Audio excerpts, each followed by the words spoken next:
Abrimos este último bloque ya con la presencia del economista Santiago Manoukian para analizar los hechos más destacados en materia económica de estos últimos días. Santiago, ¿qué tal? ¿Cómo andás? Muy buenas noches, gracias por invitarme. Gracias a vos por estar aquí.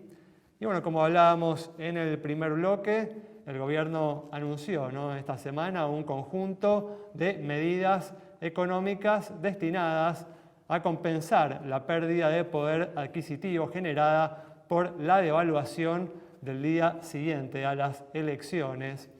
Santiago, ¿crees que estas medidas van a tener el efecto deseado teniendo en cuenta que han generado rápidamente un aumento de las expectativas de inflación y como se vio hoy, una fuerte escalada del dólar libre con el contado con liquidación hoy en algún momento del día operando por encima de los 810 pesos?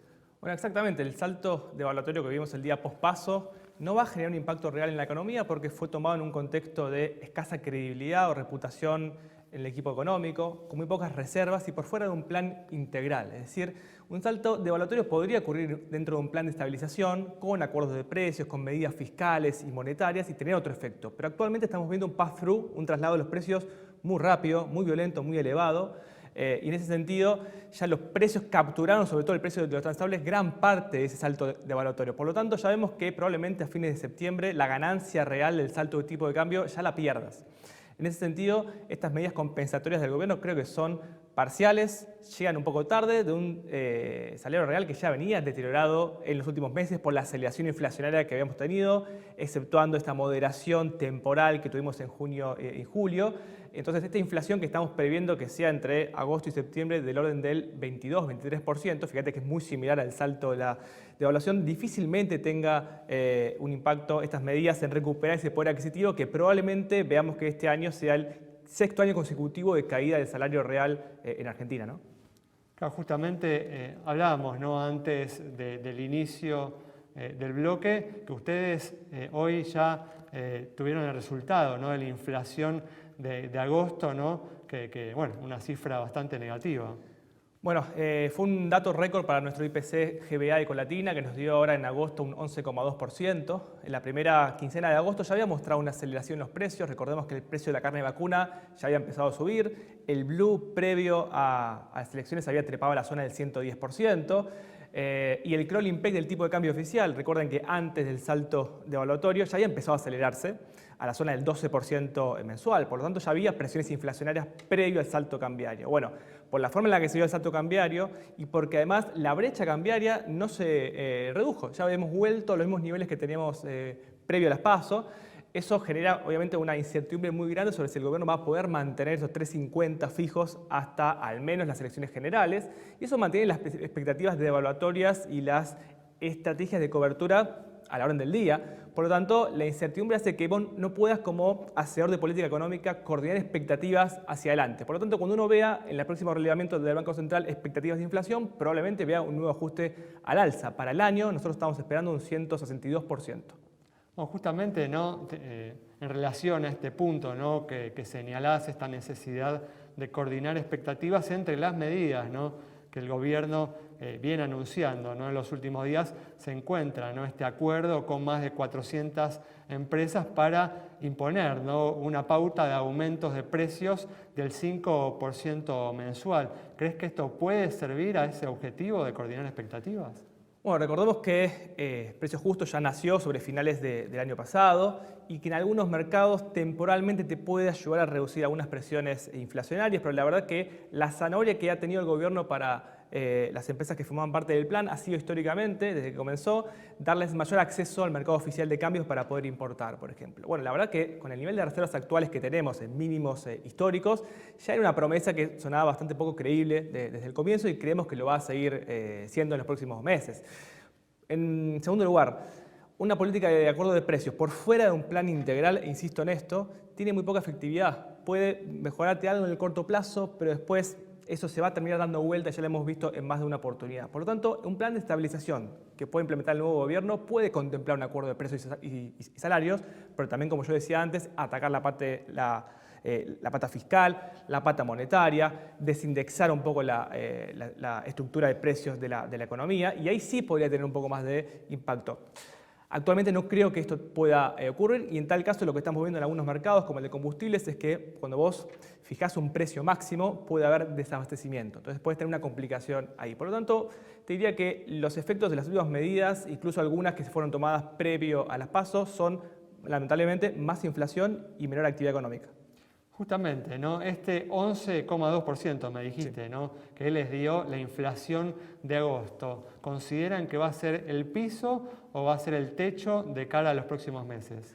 Bueno, lo que hemos visto con los saltos inflacionarios, te diría desde abril del año pasado con la guerra en Ucrania, es que los precios pegan un salto, después pueden llegar a moderarse un poco, pero van encontrando pisos cada vez más elevados, sobre todo con esta estructura indexatoria que tiene la economía argentina que hace muy difícil ya romper con la inercia con la cual ya venís. Entonces cada shock que recibe la inflación hace que ese escalón se encuentre un poco más arriba. Por lo tanto, te diría que nosotros para octubre esperamos una moderación, pero ya en noviembre y diciembre con todo el ruido postelectoral también esperamos que la inflación vuelva a acelerarse un poquito. Por eso llegamos a ese 160% que te comentaba antes. Claro, justamente porque uno imagina, ¿no? Que aún si el gobierno lograra, ¿no?, mantener este tipo de cambio oficial hasta el 22 de octubre, sin lugar a dudas que después del 22 de octubre va a haber un nuevo salto evaluatorio. Sí, y tengamos en cuenta que hoy en día muchos precios no siguen tanto al tipo de cambio oficial, sino mucho más al paralelo. Esa filtración de la dinámica de los paralelos también le interesa mucho al gobierno mantener controlada justamente por eso. Por lo tanto, sobre fin de año, las expectativas también de que pueda llegar a haber un desarme del cepo cambiario del nuevo gobierno, ya sea rápido o más lento, también va a impactar en las expectativas. Y ahí creo que el componente político, ¿vale?, va a seguir siendo muy relevante. Obviamente yo creo que no va a ser lo mismo una victoria de Javier Milei, por ejemplo, que una de Sergio Massa o una de Patricia Bullrich. Esa incertidumbre política está dando vueltas todavía, es muy difícil desentrañarla, pero creo que también va a tener un componente importante para pensar las expectativas inflacionarias particularmente hacia adelante. Pues justamente pensando, ¿no?, en la necesidad de mantener, ¿no?, el dólar oficial estable, ¿no?, contenido hasta las elecciones de octubre, entre las medidas, ¿no?, que se anunciaron en estos últimos días se encuentra, ¿no?, justamente este conjunto de incentivos para la liquidación de exportaciones del agro, ¿no? ¿Crees que se va a cumplir con este propósito? Bueno, como siempre decimos, al sector agrícola, particularmente al sojero, desde que en septiembre del año pasado le otorgaste un esquema de incentivos con un tipo de cambio diferencial, bueno, desde ese momento ya alteraste el esquema de incentivos justamente y tenés que otorgarle siempre desde ese momento algún dólar preferencial porque si no, no te van a liquidar. Por lo tanto, es esencial que el gobierno lo haga y ya sabíamos, ya preveíamos que eso iba a ocurrir en algún momento. Yo creo que ahí en la mirada del productor va a estar también, estamos muy cerca de fin de año, creo que las perspectivas de que el cepo cambiario se va a levantar en algún momento puede hacer que algunos productores que no están tan apurados por vender retengan un poco esa producción porque saben que el cepo cambiario y las retenciones pueden llegar a bajar, como Patricia Bullrich afirmó, pueden llegar a demorar un poco. Y eso les puede llegar a complicar un poco al gobierno la tarea de intentar que liquiden. Lo que venimos viendo en las últimas 2 semanas es que después del salto cambiario volvieron las liquidaciones netas en el mercado oficial de cambios, el Banco Central está pudiendo volver a comprar, pero no porque el agro está liquidando más.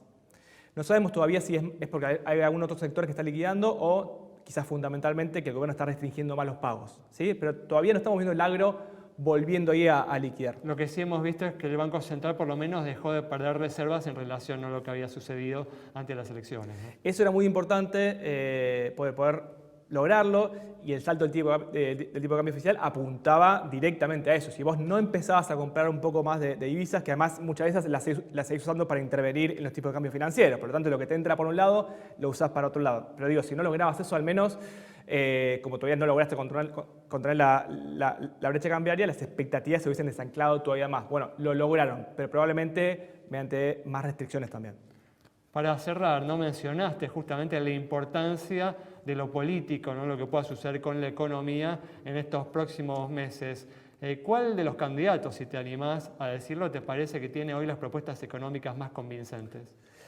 No quiero hacer un juicio personal en ese sentido, pero sí, si querés, algo que comentaba Pedro previamente también, es que si bien Javier Milei tiene una agenda ortodoxa que el mercado puede ver con buenos ojos, por otro lado también la incertidumbre que genera el candidato en cuanto al apoyo político y en cuanto a la factibilidad técnica, jurídica de sus propuestas, sobre todo la dolarización, creo que genera mucha incertidumbre, por más que estemos viendo que no solo él, sino su equipo económico se están moderando mucho en las pretensiones que tenían hasta hace 2 o 3. Ya en estas últimas horas Ramiro Marra, ¿no?, ha dicho que eso sería para un segundo mandato de Milei, ¿no? Correcto, pero en síntesis nosotros siempre decimos, el próximo gobierno, sea quien sea, tiene la tarea de establecer un plan de estabilización para Argentina que probablemente tenga la pata fiscal, monetaria, la pata de precios y finalmente el desarme del cepo cambiario como los ejes principales. Obviamente va a haber matices en cada uno de esos planes, pero creo que la hoja de ruta y los incentivos políticos a hacerlo rápidamente al inicio del mandato están, y creo que esa agenda urgente va a ser bastante común a todos. Muy bien, Santiago, muchas gracias. Cerramos el programa de hoy entonces con el análisis pormenorizado de Santiago Manoukian sobre la compleja situación económica que estamos viviendo en esta previa electoral. Nos reencontramos el próximo miércoles a las 20:30 aquí en Metro.